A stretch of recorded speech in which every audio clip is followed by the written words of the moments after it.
tingkatkan usahamu dengan waralaba. Sebagai negara dengan jumlah penduduk yang besar, Indonesia memiliki peluang bisnis yang terus berkembang. Nah, salah satunya adalah dengan waralaba. Berdasarkan data Kementerian Perdagangan Republik Indonesia, hingga pertengahan 2023 terlihat peningkatan yang cukup besar. Ada 135 merek waralaba dalam negeri dan 135 waralaba asing yang berkembang di Indonesia. Lalu, apa itu waralaba? Berdasarkan Peraturan Pemerintah Nomor 42 Tahun 2007, waralaba adalah hak khusus yang dimiliki oleh orang, perseorangan, ataupun badan usaha terhadap sistem bisnis dengan ciri khas usaha dalam rangka memasarkan barang dan atau jasa yang telah terbukti berhasil dan dapat dimanfaatkan dan atau digunakan oleh pihak lain berdasarkan perjanjian waralaba. Semua jenis usaha dapat diwaralabakan, baik usaha memasarkan barang ataupun jasa.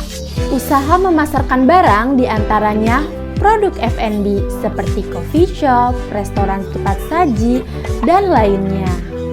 Sedangkan produk layanan jasa seperti travel agent, laundry, penginapan, dan lain sebagainya.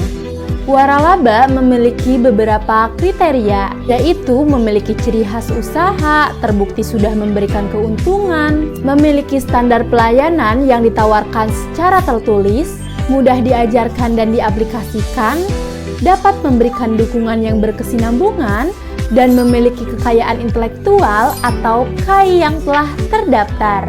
Lalu, bagaimanakah skema waralaba itu?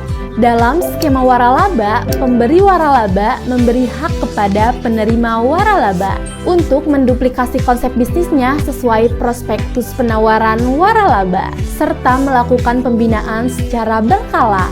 Sedangkan penerima waralaba berkewajiban membayar royalti fee kepada pemberi waralaba sesuai perjanjian waralaba.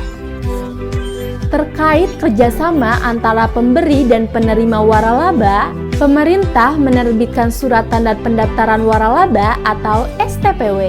Pengajuan STPW dilakukan secara daring melalui laman oss.co.id tanpa dipungut biaya. Syarat yang harus dilengkapi oleh pemberi waralaba adalah prospektus penawaran waralaba. Sedangkan untuk penerima waralaba adalah prospektus dari pemberi waralaba dan perjanjian waralaba.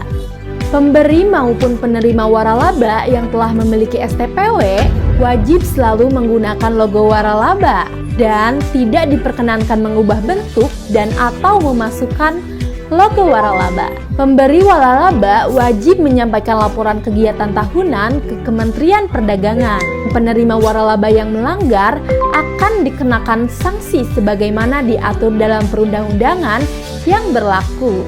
Selanjutnya kita akan membahas mengenai tentang waralaba dalam prinsip syariah. Nah, waralaba syariah itu sistemnya bagaimana ya? Itu tadi pertanyaan yang biasanya ditanyakan oleh orang-orang untuk mencoba berbisnis waralaba yang aman. Memiliki impian menjadi pengusaha sukses tentulah ada di setiap benak para pengusaha. Di antara kiat menjadi pengusaha sukses ialah dengan mengikuti program bisnis waralaba atau sering disebut sebagai franchise dari pihak tertentu. Nah, dengan mengikuti bisnis tersebut, sekejap kita ini memiliki unit usaha yang tentu sudah teruji keberhasilannya dan memiliki merek yang sudah terkenal. Sehingga usaha tersebut itu bisa langsung kita jalankan. Tapi sebagai umat Islam, sudah tentu kita itu perlu meninjau apakah bisnis waralaba ini menggunakan sistem yang syar'i ataupun tidak. Dalam waralaba sendiri pasti terkait dengan hal-hal seperti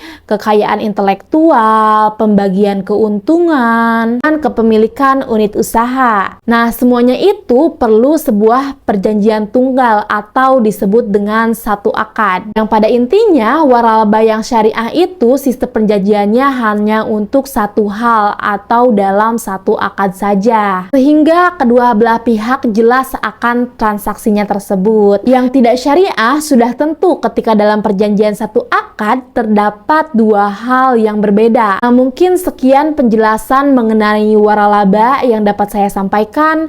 Lebih dan kurangnya mohon dimaafkan. Wabillahi taufiq wal hidayah. Wassalamualaikum warahmatullahi wabarakatuh.